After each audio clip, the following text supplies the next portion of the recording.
Answer के YouTube channel पर एक बार फिर से आप सब लोगों का स्वागत है। वेलकम। तो आज हम पहली बार डीएलएड फर्स्ट सेमेस्टर की क्लास लेने जा रहे हैं। जो नए बच्चे आए हैं, जिन बच्चों की बैक लगी है, उन सभी से मेरा निवेदन है कि अच्छे से क्लास लेना, क्योंकि बहुत ज़्यादा बैक लगती है। फर्स्ट सेमेस्टर का रिजल्ट बहुत ख़राब रहा है। तो सोशल साइंस यानी कि सामाजिक अध्ययन के हम जो राजन सीरीज है उसके इम्पोर्टेंट एक एक प्रश्न देखने वाले हैं। ठीक है, सारा रिवीजन हो जाएगा, आप अच्छे से देख लीजिए। तो हमारा पहला प्रश्न क्या है इस सोशल साइंस की क्लास में? तो हमारा पहला प्रश्न है अति लघु उत्तरीय प्रश्न का। ठीक है ना, अति लघु उत्तरीय प्रश्न का हम पहला प्रश्न देखते हैं। तो क्या लिखा है कि कांसा, कौन सी धातु? कांसा धातु। ठीक है, कांसा धातु किन धातुओं से मिलकर बनी है? आपसे एग्जाम में पूछ लिया जाता है कि कांसा जो धातु है वो किन धातुओं से मिलकर बनी है। तो याद रखना, कांसा जो है वो हमारी किससे बनी है? तांबा से बनी है और जस्ता से बनी है। ये देखिए 2015 में पूछा गया था और भी आगे कई बार पूछा जाता है, ये कई बार पूछा भी गया है। ठीक है, तो तांबा और जस्ता से मिलकर क्या बनता है? कांसा धातु बनती है। ठीक है, चलिए अगला प्रश्न देखते हैं। दूसरा प्रश्न हमारे लिए यहाँ पर दिया गया है कि वर्ण व्यवस्था के अंतर्गत किन लोगों को क्षत्रिय कहा जाता था? है ना, ये सभी प्रश्न 2015 से आए हुए हैं। वर्ण व्यवस्था के अंतर्गत किन लोगों को क्षत्रिय कहा जाता था? किन लोगों को क्षत्रिय कहा जाता था? जो लोग शत्रुओं से युद्ध करते थे और अपनी प्रजा की रक्षा करते थे। है ना, क्षत्रिय किसे कहते थे? जो लोग क्या करते थे?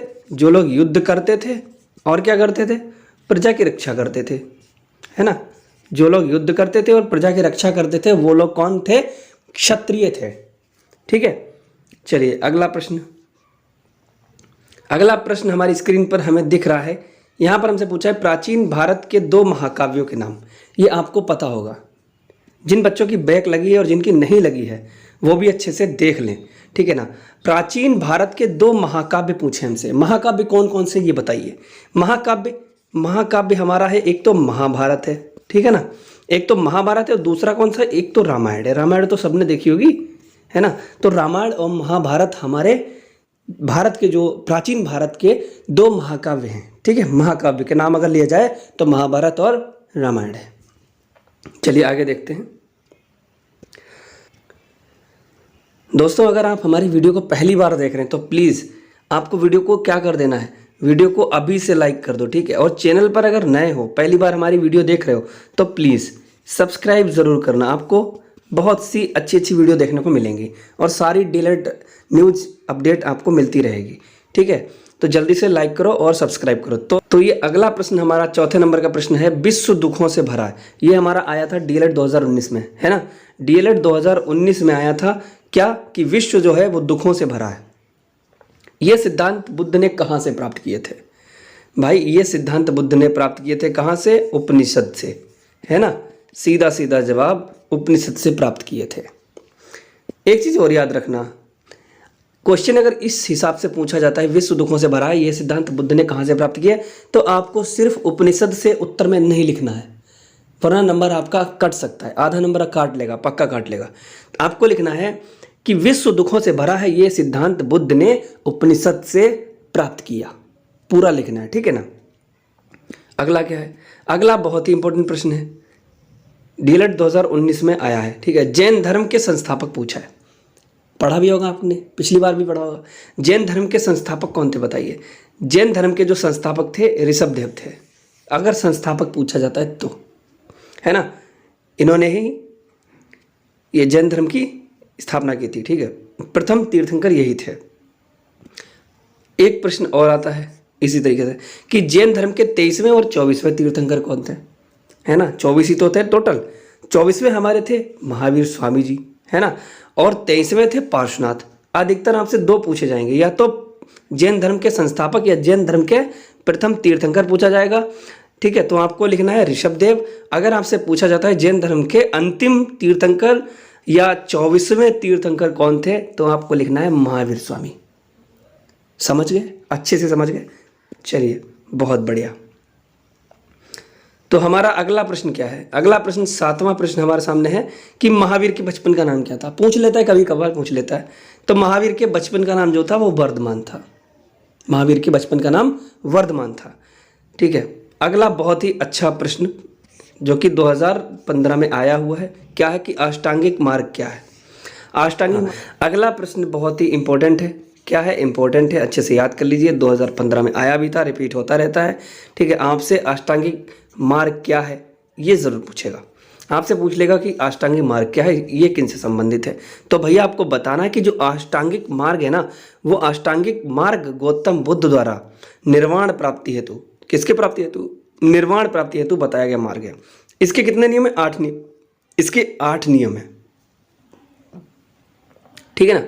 इसके 8 नियम है। कौन कौन से नियम है आगे जल्दी से देखते हैं। आप लोग अगर चैनल पर नहीं तो प्लीज़ सब्सक्राइब कर लो यार। और हाँ, हमारा जो टेलीग्राम चैनल है @शिवान सर नाम से है, ठीक है। लिंक डिस्क्रिप्शन बॉक्स में मिल जाएगी। और इंस्टाग्राम पर भी शिवान सर डालोगे तो आ जाएगा, ठीक है। चलिए अगला देखते हैं। क्या दिया था?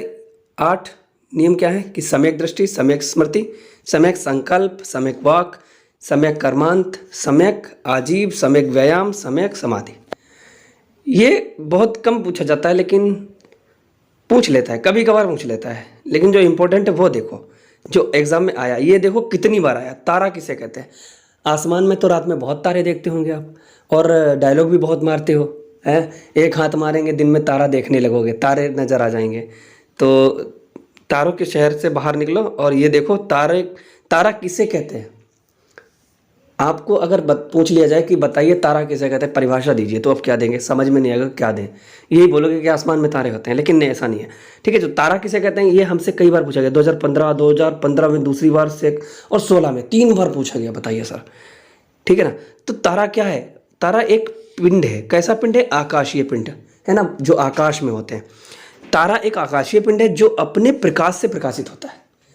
तारा जो है ना, जो स्टार्स होते हैं उनका खुद का प्रकाश होता है, वो अपने खुद के प्रकाश से प्रकाशित होता है, और प्रकाश ऊष्मा वितरित करता है और तारा कहलाता है वही, ठीक है। वही आकाशीय पिंड जो अपने प्रकाश से प्रकाशित होता है और प्रकाश तथा ऊष्मा वितरित करता है, वो कहलाता है तारा। परिभ्रमण 2015 2 बार पूछा गया, ये सेकंड पेपर में भी और 2015 में। तो परिभ्रमण का अर्थ लिखिए, क्या है? आकाशीय पिंड, ठीक है, जब अपने अक्ष स्थल पर घूमता है तो उसके घूमने की क्रिया परिभ्रमण कहलाती है ना। मान लीजिए कोई भी आकाशीय पिंड है, ठीक है। जितने भी आकाशीय पिंड है क्या करते हैं? सूर्य के चारों ओर चक्कर लगाते हैं, जितने भी ग्रह हैं, ठीक है ना। और जैसा कि पृथ्वी मान लीजिए अपने अक्ष स्थल पर घूमती है गोल गोल, ठीक है, तो उसके घूमने की क्रिया परिभ्रमण कहलाती है। चलिए आगे देखते हैं। अगला प्रश्न बहुत ही लाजवाब, ये आपके ब्रह्मांड से रिलेटेड प्रश्न आ रहे हैं, ठीक है। तो आकाश गंगा किसे कहते हैं? आकाश गंगा किसे कहते हैं? सुना भी होगा आकाश गंगा के बारे में। तो ब्रह्मांड में जो बड़े बड़े समूहों में खरबों तारे पाए जाते हैं, है ना, तारों के ऐसे किसी समूह को आकाश गंगा कहते हैं। देखो शॉर्ट में अगर आपको लिखना है तो तारों के, ठीक है, तारों के समूह को, तारों का समूह क्या कहलाता है? आकाश गंगा कहलाता है। सीधी सी बात है, ठीक है। बहुत से तारों का समूह आकाश गंगा कहलाता है। तो आपको कैसे लिखना है कि ब्रह्मांड में जो बहुत से तारों का समूह होता है, बड़े बड़े खरबों समूह होता है, ठीक है, बड़े बड़े तारों का समूह, वो आकाश गंगा कहलाता है। तारों का जो समूह होता है वो आकाश गंगा कहलाता है। हो गया। चलिए आगे देखते हैं, इसको छोड़िए। क्षुद्र ग्रह कहाँ पाए जाते हैं? ये भी बहुत ही प्यारा क्वेश्चन है और आपका इंपॉर्टेंट प्रश्न है, ठीक है। 2016 में आया था ये क्वेश्चन ना, आपके रिपीट होते रहते हैं, कोई नए क्वेश्चन नहीं आते हैं, समझ रहे हो? कोई नए क्वेश्चन नहीं आते हैं। 1-2 प्रश्न अगर आउट ऑफ सिलेबस आ गया तो आ गया, वरना आपका सीरीज से ही रिवीजन होता रहता है। अगर आपने राजन सीरीज को कंप्लीटली पढ़ लिया तो आपके अच्छे खासे नंबर हो जाएंगे और पास हो जाओगे, गारंटी है, ठीक है। तो क्या है? क्षुद्र ग्रह कहाँ पाए जाते हैं? क्षुद्र ग्रह जो है सूर्य के चारों ओर और ग्रहों, सूर्य के चारों ओर ग्रहों तथा उपग्रहों के अतिरिक्त छोटे छोटे पिंड भी चक्कर लगाते हैं। इन आकाशीय पिंडों को क्षुद्र ग्रह कहा जाता है। लेकिन प्रश्न में हमसे क्या पूछा गया कि क्षुद्र ग्रह कहाँ पाए जाते हैं, ठीक है। तो कहाँ पाए जाते हैं? मंगल और बृहस्पति ग्रह के बीच में पाए जाते हैं, है ना। प्रश्न में हमसे सिर्फ पूछा है क्षुद्र ग्रह कहाँ पाए जाते हैं, तो हमें लिखना है क्षुद्र ग्रह जो है मंगल एवं बृहस्पति ग्रह के मध्य में या बीच में पाए जाते हैं। यहाँ पर इन्होंने क्षुद्र ग्रह की परिभाषा भी लिख दी है ना, अजीब नाम है। चलिए आगे बढ़ते हैं। पाषाण युग को कितने भागों में बांटा गया है ना, कितने पार्ट्स में डिवाइड किया गया है किसे, पाषाण युग को कितने पार्ट्स में। एक तो हमारा हो गया पूरा पाषाण है ना, पूरा पाषाण काल, मध्य पाषाण काल और नव पाषाण काल। इन 3 कालों में पाषाण युग को डिवाइड किया गया है, बांटा गया है। चलिए 4 वेदों के नाम आपको नहीं पता तो किसको पता, बताइए। आपको नहीं पता तो किसे पता होगा, मुझे अजी नहीं। चलिए देखते हैं, जिसको नहीं पता देख लो। एक तो हमारे हो गए ऋग्वेद है ना, प्रथम, दूसरा सामवेद, तीसरा अथर्ववेद और चौथा यजुर्वेद। 4 वेद है ना। हिंदू धर्म में 4 वेद हैं, कौन कौन से, ऋग्वेद, सामवेद, अथर्ववेद और यजुर्वेद। ओके, हो गया पक्का। चलिए आगे बढ़ते हैं। अब ठीक है, अगला प्रश्न बहुत ही लाजवाब। सप्त सेंधव के अंतर्गत आने वाली नदियों के नाम 2016-2015 में पूछा गया है। सप्त सेंधव के किन्हीं 2 नदियों के नाम, ठीक है। तो आपको अगर पूछा जाता है कि 2 नदियों के नाम, तो आप 2 नदियों के लिखिए। पहली नदी सिंधु, सरस्वती, सतुद्री या सतलज। चौथे नंबर पर है वित्सता यानी कि झेलम नदी, आशिकनी, चिनाब, परशुनी, रावी, बिपाशा, व्यास। ठीक है, इन नदियों के नाम आप याद कर लीजिए, पूछे जा सकते हैं। ये देखिए, ऋग्वेद के अधिकांश मंत्रों में किस देवता का वर्णन है, पूछ लिया जाता है। मैंने बोला ना ऋग्वेद सबसे महान है। ऋग्वेद के अधिकांश मंत्रों में किस देवता का वर्णन है, बताइए। ऋग्वेद के अधिकांश मंत्रों में अग्नि, मित्र, इंद्र, वरुण आदि देवताओं की स्मृति में रची गई प्रार्थनाओं का संकलन है। वैसे तो शायद इंद्र का है, इसमें इन्होंने सही से नहीं लिखा, इंद्र का वर्णन होगा शायद। चलिए, इसका मैं कन्फर्म अगली वीडियो में बता दूंगा आपको। अगला देखिए, अगला क्या है कि सैंधवकालीन मोहरें हमें क्या जानकारी देती हैं। विभिन्न धातु से बनी मोहरों पर बने भैंस, सांड, बाघ तथा गेंडे के चित्र इस काल के द्योतक हैं और ये बताते हैं कि सिंधुवासी कुशल कारीगर थे। देखिए कितना बड़ा लिखा है, लेकिन आपको क्या लिखना है, अति लघु प्रश्न है तो आपको क्या लिखना है इसका उत्तर। सैंधवकालीन मोहरें हमें क्या जानकारी देती हैं, ये सैंधवकालीन मोहरें हमें जानकारी देती हैं कि सिंधु निवासी कुशल कारीगर थे, बस इतना लिखना है। सैंधवकालीन मोहरें हमें यह जानकारी देती हैं कि सिंधुवासी जो थे वो कुशल कारीगर थे, बस खत्म। अगला, खगोल शास्त्री किसे कहते हैं। अगला प्रश्न है, खगोल शास्त्री किन्हें कहते हैं। जो वैज्ञानिक ब्रह्मांड के विषय में जानकारी रखते हैं वे खगोल शास्त्री कहलाते हैं, है ना। जो लोग ब्रह्मांड के विषय में अच्छे से जानते हैं, बढ़िया से डीपली, तो उनको खगोल शास्त्री बोलते हैं। कि अंतरिक्ष में पहुंचने वाले भारतीय राकेश शर्मा ने कब और किस अंतरिक्ष यान में यात्रा की थी, है ना। अंतरिक्ष में पहुंचने वाले जो प्रथम भारतीय थे वो कौन थे, राकेश शर्मा जी थे। इन्होंने कब और किस अंतरिक्ष यान में यात्रा की थी, आपसे पूछ ले तो आप क्या लिखेंगे कि भारत तथा सोवियत संघ द्वारा, है ना, भारत तथा सोवियत संघ द्वारा संयुक्त अंतरिक्ष अभियान में राकेश शर्मा ने, ये आंसर यहाँ से लिखना है, अंतरिक्ष यान सोयूज T2 से सन 1984 में यात्रा की थी, बस इतना लिखना है। राकेश शर्मा ने अंतरिक्ष यान सोयूज T2 से सन 1984 में यात्रा की थी, खत्म। चलिए आगे देखते हैं। अगला प्रश्न हमसे पूछ लेता है पंचायत व्यवस्था के अंतर्गत, है ना। इंपॉर्टेंट प्रश्न है, आपको आना चाहिए, ठीक है। कैसे आना चाहिए, ऐसे कि पंचायत व्यवस्था के कार्य करने के 3 स्तर कौन से होते हैं, बताइए। पंचायत व्यवस्था के कार्य करने के 3 स्तर कौन से होते हैं। तो पहला जो है वो ग्राम पंचायत है, दूसरा क्षेत्र पंचायत और तीसरा हमारा है जिला पंचायत। ये 3 स्तर होते हैं पंचायत व्यवस्था के कार्य करने के। अच्छे से याद कर लीजिए, कई बार पूछा गया है, 2015 के बाद भी पूछा जाता है। ग्राम पंचायत, क्षेत्र पंचायत, जिला पंचायत, पंचायत व्यवस्था के कार्य करने के 3 स्तर हैं। इस तरह से आंसर आपको लिखना है ना। मैं आपको बता भी रहा हूँ कि किस तरह से आप प्रश्न का उत्तर लिखें ताकि आपको पूरा का पूरा नंबर मिले। ये देखिए, ग्राम पंचायत का महत्व बताइए। आप लोगों में से कई लोग ऐसे होंगे जो वीडियो को देख रहे हैं, जो छात्र वीडियो को देख रहे हैं वो गाँव से हैं, है ना, जिनके गाँव में प्रधान होते हैं, ग्राम प्रधान होते हैं, ग्राम पंचायत होती है। तो उसका महत्व क्या होता है कि ग्राम से संबंधित निर्णय ग्राम पंचायत में लिए जाते हैं। गांव से जितने भी संबंधित रिलेटेड जो भी मुद्दे हैं उन सब का निर्णय ग्राम पंचायत में लिया जाता है।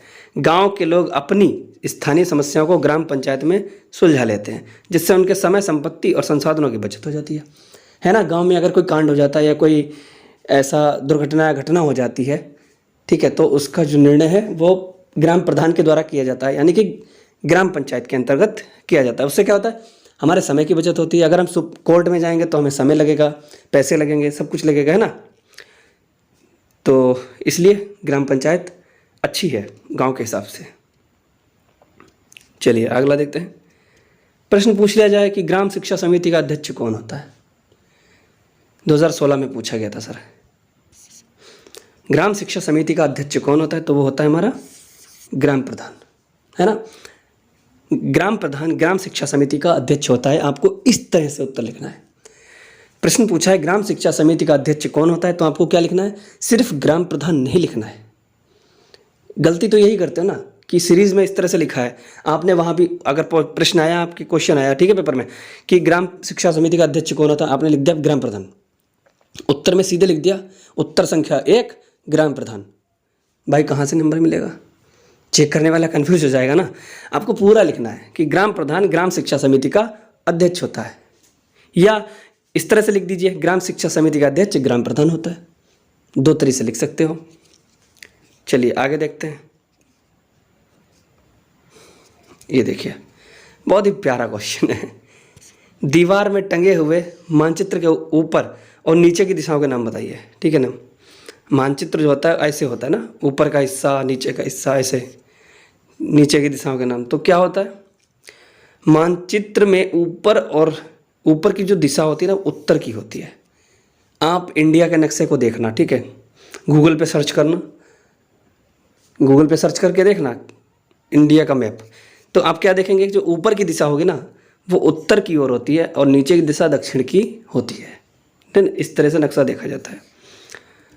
प्रश्न पूछा गया था, एक मानचित्र में नदी और कुओं को दर्शाने वाले प्रतीक बनाइए।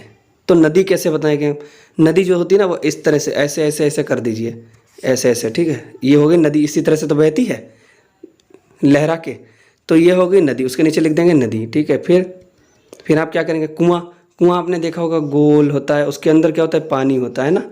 तो इस तरह से ऐसे ऐसे कुछ बना देंगे, ठीक है। ये जो बना हुआ है ये कुआं है, ये जो बना है नदी है, ठीक है, समझ गए। चलिए अगला प्रश्न देखते हैं कि मानचित्रण करते समय निम्नलिखित को प्रदर्शन करने के लिए संकेत बनाइए। पोस्ट ऑफिस को हम क्या लिखेंगे, पीओ। पोस्ट एवं telegraph office TO. Police station के लिए पीएस लिख देते हैं। चलो हो गया, ख़त्म। भूमध्य रेखा किसे कहते हैं, प्रश्न पूछ लिया जाता है कई बार। भूमध्य रेखा के बारे में आपने सुना होगा, भूमध्य रेखा का नाम सुना होगा अगर आज तक पढ़ा है तो, साइंस पढ़ी होगी तो पृथ्वी को ध्रुवों में बांटने वाली रेखा को हम भूमध्य रेखा कहते हैं, ठीक है। पृथ्वी को ध्रुवों में बांटने वाली रेखा को भूमध्य रेखा कहते हैं। अब अगला प्रश्न हमसे पूछ लेता है मकर रेखा किसे कहते हैं। तो 23 सही 1/2 है ना, 23 सही कितना है 1/2 डिग्री, 23 सही 1/2 डिग्री दक्षिण अक्षांश को मकर रेखा कहा जाता है। अच्छा 23 सही 1/2 को क्या बोलते हैं, 23.5। 23.5 यानी कि आधा हो गया ना, 1/2 आधा है, तो 23 और आधा कितना हुआ 23.5 डिग्री दक्षिण अक्षांश को मकर रेखा कहा जाता है। अगला प्रश्न, आपने देखा होगा आपके शहर में जीटी रोड होंगे, ठीक है ना, जीटी रोड। तो ये जीटी रोड को क्या बोलते हैं, ग्रांड ट्रक रोड बोलते हैं फुल फॉर्म।